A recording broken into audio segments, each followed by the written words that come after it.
Hi everyone, my name is Arul Prakash.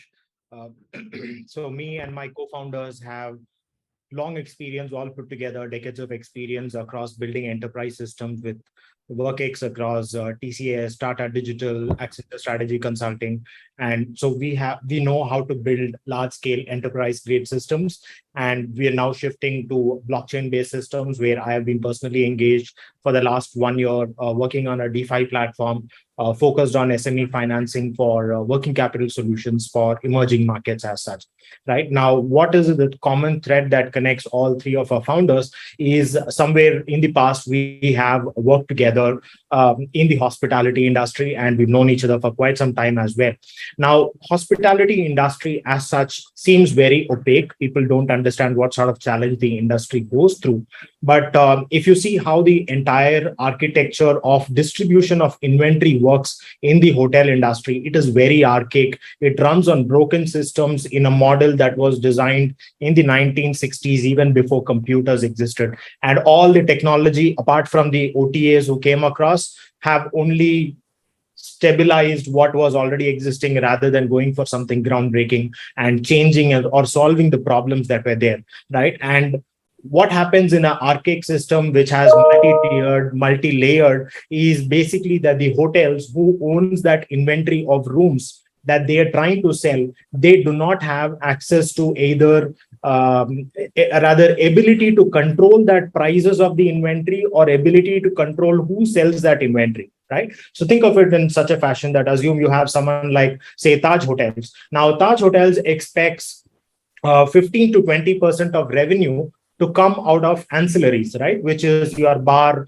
restaurant, room service, etc. Now, for that purpose, they control their channel based on the clientele who actually walks in, who is the person who probably will be spending there. Now, assume that the same inventory starts selling on a website like lastminutedeals.com, right? Where you're actually having a deal hunter who is trying to buy $100 worth room at a $50, and he is definitely not going to spend on ancillaries, right? So the hotels are not only able to control the pricing, which is at $50 that was sold, or the channel through which it was sold, which is lastminutedeals.com, or the kind of clientele who actually walks into the door, which leads to a lot of revenue and margin leakages.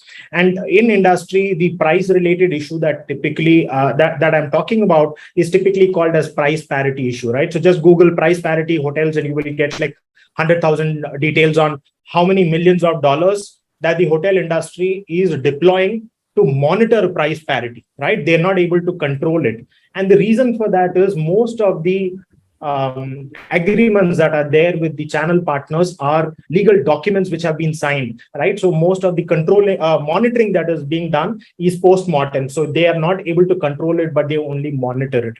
Now, our solution specifically is around tokenization of these hotel room bookings, right? By tokenizing, effectively, I am saying that we convert every single room night combination that a customer is actually going to buy into a single NFT, which basically becomes a single source of truth as to what the status of that availability, reservation, or inventory information is, which is ARI data, as the hospitality industry calls it, and making it very transparent across this chain. So at any point in time, the hotels have clear visibility as to who is buying their inventory, which trade channel is it going through, at what price is it being traded across the channel, and also providing them ability to control these prices in terms of dynamic pricing and controlled pricing based on channels, right? So certain channel a different pricing compared to a different channel a different pricing as such.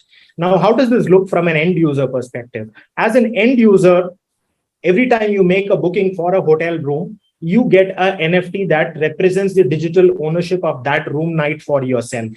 In which case, assume that you're not able to travel for that particular booking that usually happens. Typically, you would end up paying a cancellation fee. In this case, because the NFT represents that ownership, you are able to resell it in an open secondary market, right? So any B2B partner or an end user can rebuy the inventory that you are trying to sell. So in which case you possibly make a profit on top of it, or you make a loss based on what the market conditions are. But at least you can avoid paying a cancellation fee.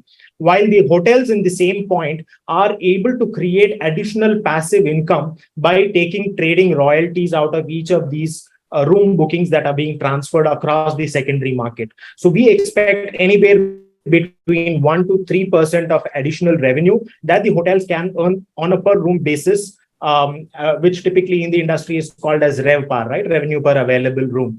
This we are expecting about 1 to 3% as such increasing. Now, if you see the larger trade channel, which includes tour operators, the likes of Thomas Cox, Cox and Kings, and travel agent guy who's sitting at the corner of our street, right? All of those people basically today are making money on arbitrage more than anything else. By creating a transparent secondary market, we are enabling them to get access to inventory which is not constrained by geography. So the person now no longer needs to trade or purchase inventory only based on locality that he is in or the country that he is in. A guy in Mumbai can actually access inventory of Fiji and be able to sell it, be able to trade it upwards, right? So we are breaking geographical boundaries by removing access to inventory as a constraint that currently exists.